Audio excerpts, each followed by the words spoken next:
Hello, bienvenue sur Amimo, le podcast qui parle du bien-être et des émotions des animaux. Je m'appelle Élise, je suis praticienne en kinésiologie et en communication animale. Je suis amoureuse des animaux et en totale fascination devant ces êtres. Dans ce nouvel épisode, j'ai envie d'aborder le sujet du sevrage et notamment de l'impact émotionnel du sevrage sur nos animaux. Le sevrage, c'est, selon le dictionnaire du Larousse, la cessation de l'alimentation lactée chez le petit animal. Sur le site Manimal World, j'ai trouvé l'explication suivante. Pour tous les animaux dont le nouveau-né est dépendant de ses parents dès sa naissance, et principalement de sa mère qui le nourrit de son lait chez les mammifères, le sevrage est l'arrêt de l'alimentation par ses parents. En résumé, le sevrage, c'est le moment où le bébé, le petit animal, devient indépendant et se détache de sa mère. Dans notre société, que ce soit dans la conscience collective ou dans les élevages, il y a des âges qui ont été prédéfinis et ces âges, c'est le moment auquel il est acceptable, selon l'individu humain, de sevrer l'animal et de le détacher de sa mère.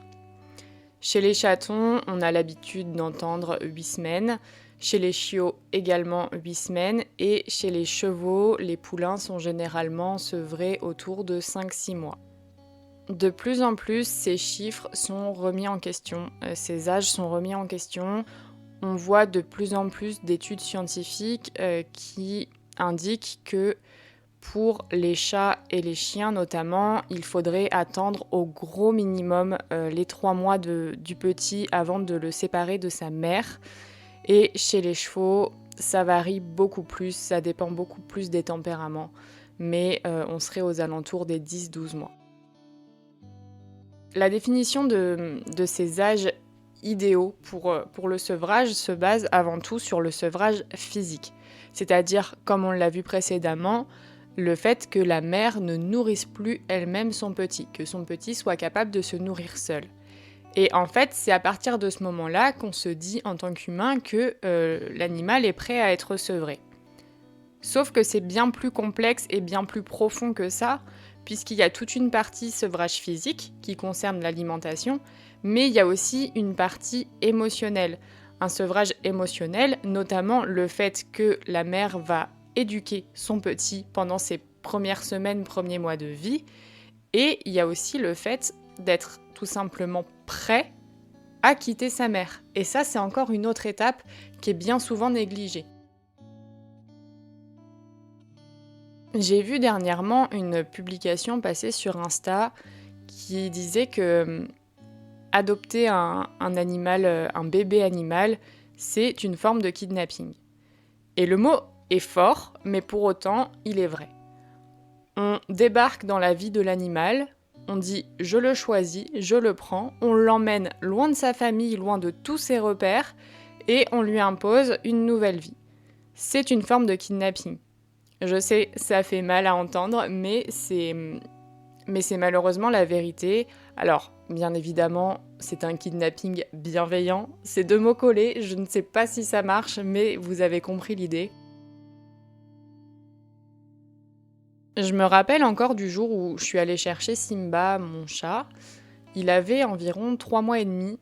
Il me semble que c'est ça, 3 mois et demi. Et en fait, quand je suis arrivée, et sur le coup, j'ai pas réalisé, j'ai réalisé après, tout de suite, la gérante de l'association l'a pris, l'a mis dans la case de transport et pouf, on est sorti de la pièce. Sauf qu'il y avait sa maman à côté. Et c'est après coup que j'ai réalisé qu'en fait, qu'on ne lui a pas laissé le temps de dire au revoir à sa mère. Et aujourd'hui, 1 an et demi plus tard, c'est quelque chose qui me demande très fréquemment en communication animale. Il a un lien avec sa mère qui est loin d'être coupé. Je vais vous en reparler un petit peu plus tard de l'histoire de Simba parce que c'est, à mon sens, un comportement et une histoire très intéressante dans la notion de sevrage et de l'âge idéal du sevrage. Pour revenir à ce que je disais précédemment, il y a donc l'âge défini par l'humain pour sevrer l'animal et il y a évidemment l'individualité de l'animal là-dedans. Il y a des animaux qui n'auront jamais été réellement sevrés. Je pense par exemple aux chatons trouvés abandonnés qui n'auront pas grandi avec leur mère. Je pense aux poulains qui peuvent avoir perdu leur mère aussi, qui sont nourris au biberon.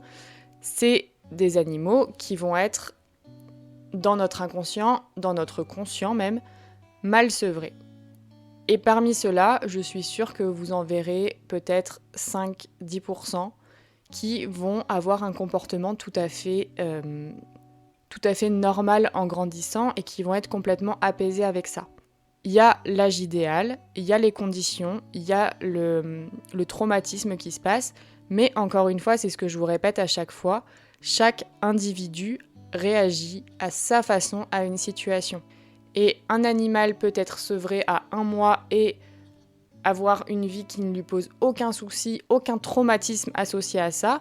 Et à l'inverse, un animal peut être sevré à 6 mois et pour autant avoir des difficultés de sevrage énormes, des difficultés relationnelles ensuite et un traumatisme qui le poursuit toute sa vie tant qu'on ne traite pas le problème à sa source. Pour illustrer ça, je reviens à l'histoire de Simba. Je vous ai dit que j'allais vous en reparler. Simba, c'est un chaton qui a été abandonné dès ses quelques premiers jours, premières semaines de vie. Il a été abandonné avec son frère, sa sœur et sa mère. Donc il a eu quand même la chance d'avoir sa famille chat avec lui en permanence. Moi, je l'ai récupéré, il avait environ 3 mois, 3 mois et demi. Pas moins de 3 mois, ça c'est sûr, mais voilà, entre ces deux âges. Et Simba, c'est un chat très très mal sevré. Alors que si on suit le côté scientifique, 3 mois, c'est un âge presque idéal pour le sevrage. Mais par rapport à sa personnalité, à son tempérament, il montre aujourd'hui des signes de mauvais sevrage. Simba, il a un côté très dépendant. Il est très très dépendant des autres. Il a aussi ce côté où il va souvent patouner sur le plaid et le mordre, mais c'est un besoin viscéral pour lui. C'est au-delà d'un moment agréable pour lui, c'est un moment dont il a besoin. Il le fait très très souvent. Il sait pas jouer sans les griffes. C'est un truc qu'il n'a jamais appris et il a beaucoup de mal à gérer le non. Quand je lui dis non ou quand Moon lui dit non, il a tendance à ne pas voir, à ne pas entendre. Et c'est pas parce qu'il ne veut pas, c'est que vraiment en fait c'est quelque chose qu'il n'a pas appris dès le départ et donc du coup pour lui c'est pas quelque chose de normal de devoir faire face à un refus. Et donc il présente des signaux comme ça, des traumatismes, il me parle souvent de sa mère. Je sais qu'il a un besoin d'entrer en contact avec elle, qu'il ne fait pas tout seul, il a besoin de passer par moi et c'est un travail qui est en cours avec lui. Mais malgré son sevrage officiel à plus de 3 mois, il garde des séquelles. Parce que, notamment, il a eu la chance ou la malchance, ça dépend comment on le voit, d'avoir une très bonne maman. L'association m'avait répété que leur mère les a laissés téter jusqu'à ce qu'ils partent. Donc ils sont tous partis à peu près au même moment. Alors que c'est très très rare des chatons qui peuvent téter aussi longtemps. Et c'était une mère qui passait tout. Alors c'était une mère très très jeune. Hein. Elle avait 1 an de mémoire à peu près. Enfin, elle avait été estimée à 1 an. Donc est-ce que ça peut jouer ? Mais en fait, ils ont eu une trop bonne maman. Et je sais pas si son frère et sa sœur ont les mêmes comportements aujourd'hui. Ce serait intéressant. J'essayerai peut-être de me renseigner et je vous en reparlerai sur Insta ou sur Facebook. Mais voilà, c'était plus vous partager un petit peu l'histoire de Simba et vous montrer que le sevrage, c'est pas une science exacte. Il y a la théorie et il y a la pratique. À mon sens, dans tout ce qui est notion de sevrage, la théorie n'a pas sa place. Le sevrage doit se faire de façon purement éthologique, c'est-à-dire en observant l'animal. En observant que ce soit la mère ou le petit. Parce que des fois, la mère n'en peut plus, mais elle n'a pas la capacité mentale à dire non à son petit. Et ça, c'est important à prendre en compte aussi, puisque le but, ce n'est pas de mettre la mère dans un état de mal-être profond. Ça, c'est hors de question, il faut que les deux soient bien. Il y a des mères pour lesquelles c'est inné, il y en a pour lesquelles c'est plus compliqué. Et encore une fois, on revient à l'individualité de chacun. Chacun a sa façon d'être, chacun a son passé, chacun a son histoire, ses blessures, ses qualités, ses défauts. Et c'est ce qui construit l'individualité. Donc vous pouvez mettre, même voilà, dans une même portée, vous avez 3 chatons, les 3 ne vont pas vivre leur sevrage de la même façon. C'est comme ça. Alors après, pourquoi Simba garde ses failles aujourd'hui ? Je ne sais pas. En tout cas, ce qui est sûr, c'est que c'est un chat qui a, je pense, appris de sa mère qu'il faut prendre soin des autres. Ça, par contre, j'en suis persuadée, il a un côté très bienveillant avec les autres, que ce soit avec moi, son humaine, ou avec Moon, mon autre chat. Il a ce côté... Je prends soin de ma famille et ça, je suis sûre que c'est quelque chose que sa mère lui a transmis pendant ses 3 premiers mois de vie. Mais elle lui a pas transmis le « ne mets pas les griffes quand tu joues »,« laisse les autres ne pas vouloir ». Ça, c'est des choses que sa maman ne lui a pas appris et c'est pas grave, il les apprend au fur et à mesure de la vie. Alors c'est plus ou moins compliqué, maintenant il a 1 an et demi et on sent qu'il prend quand même en maturité. Bref, c'est pas le sujet. Le sujet, c'était vraiment l'âge du sevrage et comme je le disais, ne vous fiez pas à la théorie, fiez-vous seulement à l'observation. Et c'est quelque chose d'important à prendre en compte si vous adoptez un chiot, un chaton, un poulain, peu importe. Faites attention à l'endroit dans lequel il vit et au rapport que l'humain aura au sevrage. Si on vous incite à prendre un chaton à 6 semaines ou un chiot à 6 semaines, fuyez cet endroit. Sauf s'ils ont vraiment une excellente raison de vous dire ça, mais je vois même pas ce que ça pourrait être. Fuyez cet endroit parce que déjà en termes de respect du bien-être animal, ça vous donne une indication. 2 mois, c'est ce qu'on voit beaucoup en termes d'âge, encore une fois pour les chiens et les chats, mais renseignez-vous, vous pouvez trouver plein d'articles sur internet et vous verrez qu'on est plus sur les 3-4 mois.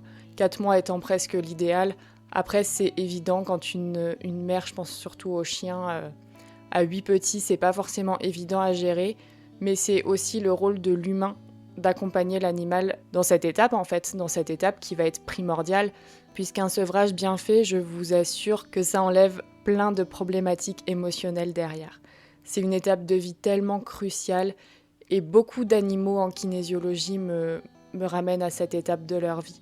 Donc c'est bien que ça les marque et en même temps, comme chez l'humain, le cap des 18 ans peut être plus ou moins bien vécu selon l'adolescent, l'adulte qu'on devient. C'est pareil chez les animaux, c'est exactement la même chose. Est-ce que j'ai réussi à vous faire un épisode de moins de 20 minutes ? C'est la bonne résolution de 2024. J'espère que cet épisode vous aura plu. Si vous avez des questions, si vous êtes éleveur ou passionné par tout ce sujet-là, le sujet du sevrage, on n'en parle pas assez et pourtant, comme je le disais, c'est primordial. N'hésitez pas à mettre un petit commentaire. Si l'épisode vous a plu, vous pouvez mettre un petit like, vous abonner, partager. Faites ce qui vous fait plaisir. En attendant le prochain épisode, je vous dis à bientôt. Je vous envoie plein d'amour. Élise.